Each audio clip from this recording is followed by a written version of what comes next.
ভারত বাংলাদেশের বিবাদের মধ্য দিয়ে ভারতের পশ্চিমবঙ্গের জেলার নতুন বাবরি মসজিদ নির্মাণের ঘোষণা দিয়েছেন স্থানীয় এক তৃণমূল কংগ্রেস নেতা। মুসলিম অধ্যুষিত মুর্শিদাবাদের বেলডাঙ্গায় তৈরি করা হবে এই মসজিদ। মঙ্গলবার সাংবাদিকদের মুর্শিদাবাদের ভুবনপুরের বিধায়ক হুমায়ুন কবির বলেন, আগামী বছরে এই মসজিদ তৈরি করা হবে।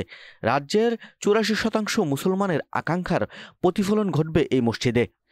এই মসজিদ নির্মাণ করতে যে খরচ হবে তার 1 কোটি রুপি নিজেই দেবেন বলে জানিয়েছেন তৃণমূল কংগ্রেসের এই বিধায়ক। তিনি বলেন, আমি ইসলাম মানি, আমার মসজিদ বানানোর অধিকার আছে, কে কি বলল তাতে আমার কিছু যায় আসে না। পশ্চিমবঙ্গের মুখ্যমন্ত্রী মমতা ব্যানার্জিকে প্রধান অতিথি হিসেবে সামনে রেখে লক্ষাধিক মানুষের উপস্থিতিতে বাবরি মসজিদের শিলান্যাস করা হবে 2025 সালের 6 ডিসেম্বর। 1992 সালের 6 ডিসেম্বর উত্তরপ্রদেশের অযোধ্যায় একদল উগ্র হিন্দু করসেবকের দল বাবরি মসজিদ ধ্বংস করেছিল।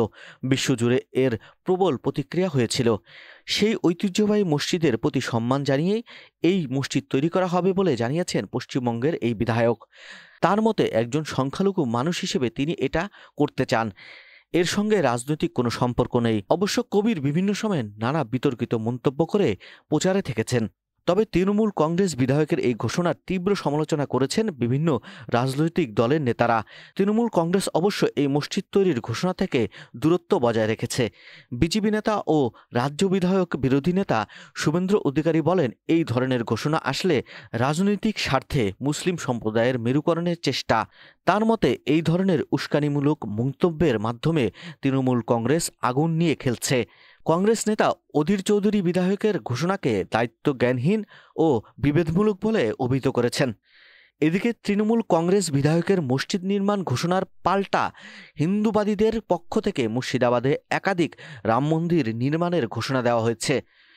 বঙ্গীয় হিন্দু সেনার সভাপতি অমিকান্দ মহারাজ বলেছেন, মুর্শিদাবাদে আমরা অযোধ্যায় রাম মন্দির অনুকরণ একাধিক রাম মন্দির তৈরি করব। ভবরপুর, রেজিনগর, সাগরদিঘিতে আমরাও জমি পেয়ে গেছি। আগামী জানুয়ারি থেকে কাজ শুরু হবে বলে জানান তিনি।